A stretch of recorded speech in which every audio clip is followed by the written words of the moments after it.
Manalangin po tayo. Panginoon, salamat o Jesus Christ for this night that you have given us. Salamat Panginoon na meron kaming opportunity to worship you, to honor you Panginoon. Sama-samang manalangin Panginoon sa kabila ng kabigatan, ng struggles, ng problems na na-encounter ng bawat isa. O Father God, alam namin o Jesus Christ na ang salita mo ang magiging sandigan namin. Ang salita mo ang merong buhay, merong kapangyarihan sa bawat isa sa amin, Lord God. Kaya Lord, purihin ka, dakilain ka, sa mikat parangalan sa gabing ito sa pangalan ni Jesus. Amen. Ang pag-aral po natin tonight, walking in the light of God's Word. So kukuhanin po natin yung ating main verses sa Psalm 119 verses 105 to 106. So ito po ay relative pa rin sa Crown in Glory na series po natin for this month of January. Sabi po ng Psalm 119, 105 to 106, Your word is a lamp to my feet and a light to my path. I have taken an oath and confirmed it that I will follow your righteous laws. Sa Tagalog po, salita mo'y isang tanglaw na sa akin ay patnubay, sa landas kong daraanan, liwanag na tumatanglaw. Taimtim ang pangako kung ang utos mo ay susundin, tutubdin ko ang tuntuning iniaral mo sa akin. So dito, makikita natin na dalawang bahagi yung tinuturo sa atin ng psalmist. Yung una sabi dito, 'di ba, yung salita raw ng Diyos, meaning to say the word of God, the very word of God na nababasa po natin sa Bible, ito raw po yung tanglaw na nagbibigay sa atin ng guidance, ng direction sa landas na ating daraanan. Sabi doon, to po yung magiging liwanag natin, 'di ba? Kasi minsan in our journey, in our walks, even in the circumstances na meron po tayo or problema na na-encounter, minsan hindi natin alam yung dapat nating gawin, 'di ba? Yung desisyon na kailangan nating tahakin. Pero dito malino na sinasabi na yung salita pala ng Diyos yung tutulong sa atin. I-guide tayo ng Word of God kung anong dapat nating gawin. So that is part of the listening. Kaya nga tayo nag-aaral ng salita ng Diyos, minangangaral ng Word of God, and tayo nakikinig ng salita ng Diyos. Pero sabi dito ng verse 106, kailangan merong respond. Kailangan merong obedience, merong surrender. Sabi nga, taimtim ang pangako kung ang utos mo ay susundin. Kasi minsan, napakinggan natin yung tinig ng Panginoon, narinig natin yung salita ng Diyos, pero di ba challenge talaga sa atin to follow the command of the Lord, to follow the laws, yung sinasabi ng salita ng Diyos.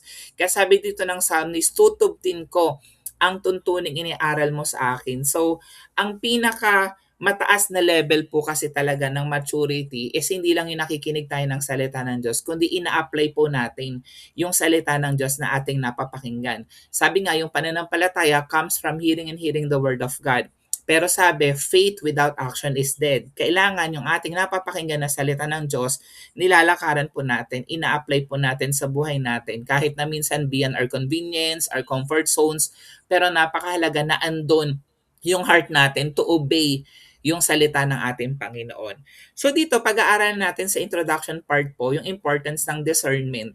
Pag sinabing discernment, yung maunawaan mo yung sinasabi ng ating Panginoon. It is the ability for you to distinguish between what is right and wrong. 'Di ba? So mamalaman mo ano ba yung tama, ano yung mali, what is true, what is false, and what is of God and what is not. Yan, very challenging yung part na yon kasi minsan akala natin okay naman itong decision kung ito, tama ang gagawin ko, tamang tao ito, tamang trabaho ito. Pero ang tanong, yun po ba ay kalooban ng Lord sa atin? Minsan kasi sarili lang nating kagustuhan, 'di ba? Sarili lang nating kailangan. Pero kailangan sinasubmit natin yun sa Panginoon. In a world filled with confusion and distractions, 'di ba? So we need a clear guide. So napakahalaga niyan. Hindi porke na Christian ka na, matagal ka na nakikinig ng salita ng Diyos or serving the Lord for long period of time na hindi ka na mako-confuse, hindi ka na madidistract, andun pa rin po tayo kasi narito tayo sa world. Pero sabi dito, meron tayong guidance. At sabi nga kanina, yung salita ng Diyos, yung magiging guide po natin. So nire-remind tayo ng psalmist that God's word is not just information. Yung instruction na lang, yung nakakuha ka lang ng inputs and then that's it, knowledge, head knowledge. Pero sabi dito, it is illumination. Ginagamit ng Lord yung salita ng Diyos to transform us. Kaya nga napakaganda, di ba? Kahit na ako, sabi ko nga kanina, nung kami nagpi-preach yung discussion, nakaka-bless na ang daming umaati ng Bible studies. Most of them narito. Hindi ko na estudyante ngayon, di ba? More than 4 years ang umatin, 3 years ang umatin. Hindi pa kami nagkikita in person. pero andun yung kanilang uhaw, yung gutom, yung pananabik sa presensya ng Lord sa pakikinig ng salita ng Diyos. Kasi nga merong kapangyarihan ng salita ng Diyos. Kasi yung pinag-aaralan natin is the Word of God that illuminates us, that transforms us. It lights our path and direct our steps. So when we gather in prayer, katulad ng ginagawa natin tonight, we seek God's wisdom. Kailangan inaalam natin ano ba yung gusto ng Lord na ipagawa sa atin. That is the wisdom from the Lord. At kapag naunawaan natin yung kalooban ng Lord and in-apply natin, so that's the time talaga na in-apply natin yung sinabi ng Diyos, yun na yung wisdom. But discernment comes when we only allow His Word to shine on our decisions, our actions, and our hearts. Again, yung salita ng Diyos na napapakinggan natin, good yon. We keep on listening to the Word of God. Pero kapag talagang na-apply mo yung salita ng Diyos na napakinggan mo, nag-shine siya sa decision making mo, sa ginagawa mo, sa puso mo. So that's the time na naintindihan mo talaga yung wisdom, yung discernment na tinuturo ng ating Panginoon. Psalm 119, kung babasahin mo, that is the long chapter book sa Bible. Yan. It is a poetic masterpiece. Ako, poet ako, asyuno, mahilig talaga akong gumawa ng mga poems. More than hundreds na po yung nasulat ko. Pero dito, it was written as an acrostic word puzzle siya with each section beginning with a letter of the Hebrew alphabet. So hindi natin babasahin yung buong book ng Psalm 119. You can do that in your quiet time, in your devotion. Pero gusto kong i-highlight sa inyo yung tema ng chapter na to is the greatness of God's Word, yung kadakilaan ng salita ng Diyos. Hinighlight ng verses na binasa natin, yung 105 to 106, yung practical role ng Scripture. Sabi di ba, it is a lamp and a light guiding the believer in daily life. Yan, ngayon nga lately, ang dami ko mga nakakausap. Nagti-threads na rin kasi ako. I tried using threads dun sa Instagram. Then dami ko nakakausap na mga new believers in Christ, mga bagong Kristiyano from different churches. Then ako yung nag-encourage sa kanila. Sabi ko nga, keep on reading the Word of God kasi nabibless ako sa kanila. They're posting their daily devotions. Imagine, pinopost nila yon sa social media. Ngayon kasi mga kabataan, hindi mo na makikita talaga na andun yung fire, yung eagerness na very proud sila sharing the Word of God. Ayun, so sabi dito, it guides the believer in their daily life. Kailangan naunawaan mo yung role ng scripture in your transformation, in your Christian journey. Kasi na may bibigay sa ng lamp, ng liwanag ng buhay. In ancient times kasi, lamps were small and provided just enough light for the next step. Parang katulad ng lampara dito sa Philippines, 'di ba? Kung nakaabot kayong gumamit ng lampara, 'di ba? Maliit lang naman talaga siya, then maliit lang yung ilaw na nabibigay niya actually. Actually, ginamit ng psalmist yung imagery na yon to show that God's word may not reveal the entire journey at once, but it gives enough clarity for each step of obedience. Walang ganun. Hindi sasabihin sa'yo ng Lord, okay, magtiwala ka lang sa akin, after 5 years, eto ka na. After 10 years, eto ka na. Pero ang good thing about this one is kasama natin ang Panginoon in our journey. At nagbibigay siya sa atin ng clarity sa bawat step na ginagawa natin para makasunod tayo sa kanyang kalooban. Di ba? That is amazing. Hindi ka man certain what will happen in the future. Pero in your journey pala, kasama natin ang Panginoon sa pamamagitan ng kanyang salita. So, nasa atin na lang talaga yung ball. Kailangan nagbabasa tayo ng Word of God para guided tayo in every step of the way. Yung verse 106 adds the element of commitment. Yung sinabi ko kanina, di ba? Andun yung surrender, yung obedience. Sabi ng psalmist, he vows to follow God's laws, showing that discernment requires both guidance and obedience. Yun. So again yung 105, more on guidance, nagbibigay sa atin ng guide, ng direction, yung salita ng Diyos. Pero yung verse 106, it tells us, kailangan meron kang discernment. Kailangan nag-uobey ka doon sa salita ng Diyos na ating napapakinggan. So 3 points ang gusto ko pong iwanan sa atin tonight sa ating short exhortation. Number 1, God's Word provides direction. 'Di ba? Your word is a lamp to my feet. Para hindi ka madapa, hindi ka masaktan, hindi ka masugatan, anong dapat gawin? Kailangan hingin mo yung direction sa pamamagitan ng salita ng Diyos. Marami tayong decisions sa buhay natin kaya tayo nagkakamali, nagpo-fall down, nagpo-fall back kasi nga hindi natin ginagamit yung salita ng Diyos. Eh sabi dito, your word, yung salita ng Diyos is a lamp to my feet. The psalmist repeatedly declares in Psalm 119 that he seeks God's statutes to avoid straying, move away. Eto sa tagal ko na naman po nagsiserve kay Lord for more than 15 years na din. Sa nakikita ko sa mga naalagaan ko na kaluluwa na akay sa Panginoon, marami doon na hindi na nakapagpatuloy sa Panginoon. Bakit? Kasi hindi na nagbabasa ng salita ng Diyos. Hindi na nagde-devotion, hindi na umaattend ng Bible study. So nawala yung heart nila for the message, for the word. So they move away. So tayo, para magstay po tayo sa presensya ng Lord, kailangan po grounded tayo sa salita ng Diyos. Again, it's not about how big, how small the church is. Wala po yun sa simbahan, how good the preacher is, kung gaano kabait yung pastor natin, kundi nakatuon po yun sa iyo personal na meron kang heart and desire to listen to the voice of God by hearing and hearing His Word and applying yung mga napapakinggan natin, nababasa natin na salita ng Diyos. His reliance on the Word shows discernment in choosing the right path. Again, discernment begins when we let God's Word illuminate our choices step by step. Again ha, one step at a time. Huwag mong pilitin.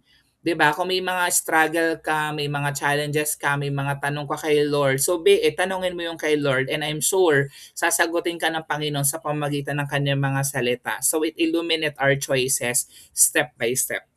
Point number 2 ko, God's word bring assurance. Sabi diyan, and a light to my path.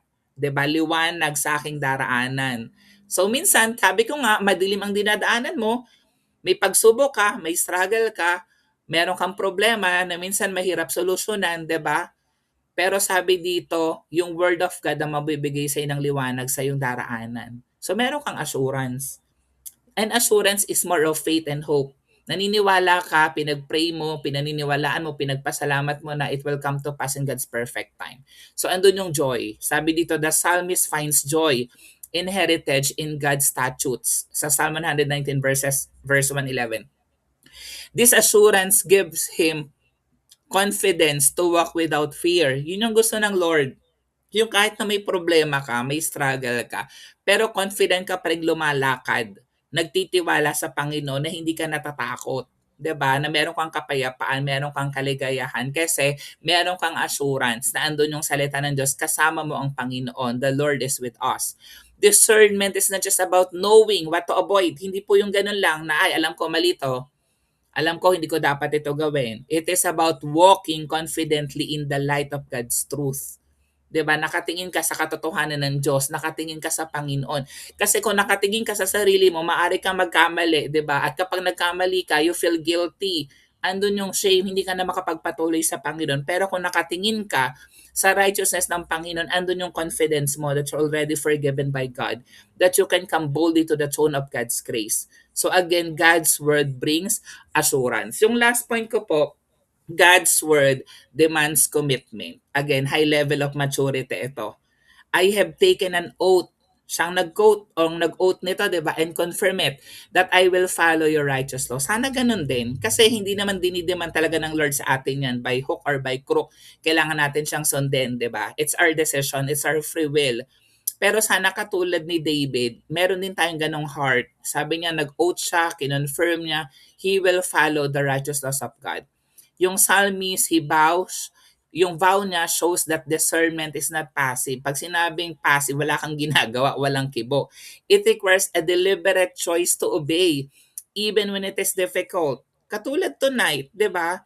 So you choose deliberately umati ng prayer meeting. Maaring marami kang kailangan gawin. May problema kang kinakaharap ngayon, di ba? Ang daming challenges na kinakaharap mo, wala ka sa mood, 'di ba? Minsan tinatamad po tayo, pero you choose deliberately to obey kahit na minsan hindi favorable sa ating sitwasyon. True discernment is tested in our commitment to live by the word, not just to know it. Naalala ko lang kagabi kasi nga I have a friend, tinawagan niya ako, nasa klase ako sa faith. And then, hindi ko agad siya nasagot kasi nga nasa klase ako during that time. And then, when I called her, yon sabi na stage 4 cancer siya. So hindi ako nag-atubili. Sabi ko pupuntahan ko siya sa Cabrini kagabi. So pinag-pray ko siya doon. Then hopefully may biopsy siya ngayon. Hopefully benign yung result ng biopsy. So minsan hindi favorable sa ating sitwasyon, beyond our comfort zone, 'di ba? Kasi nga pagod na tayo, kailangan pang pumunta doon. So dapat po andun yung heart talaga natin to follow. Kasi sabi ng Lord, puntahan mo, ipag-pray mo kasi she's asking for prayer.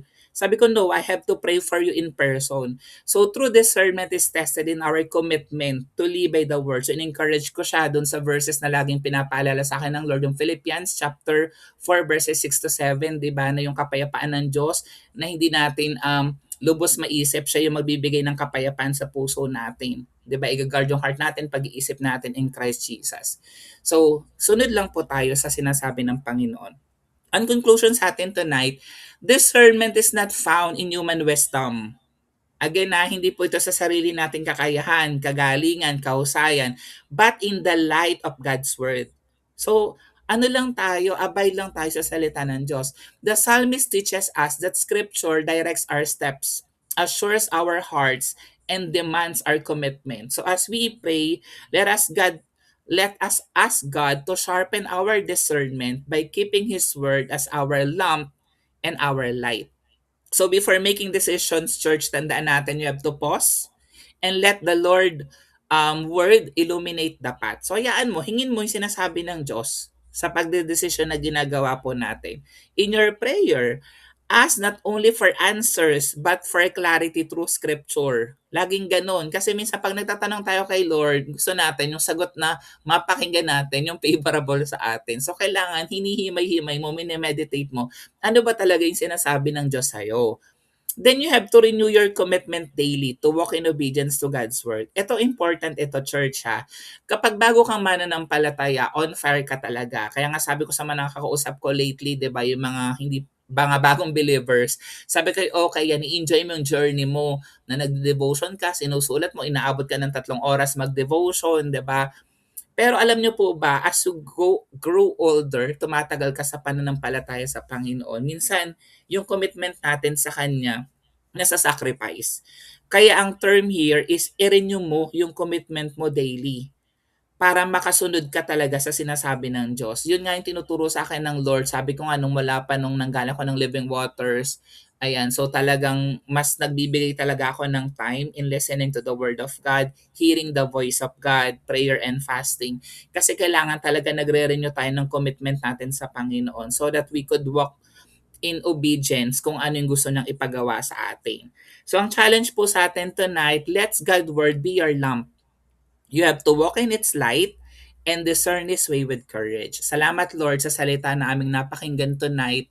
Salamat Lord na patuloy niyo po kami ni-encourage sa kapangyarihan ng inyo po mga salita.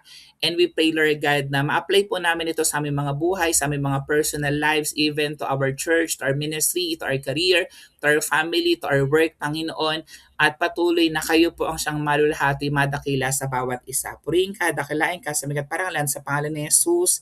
Amen.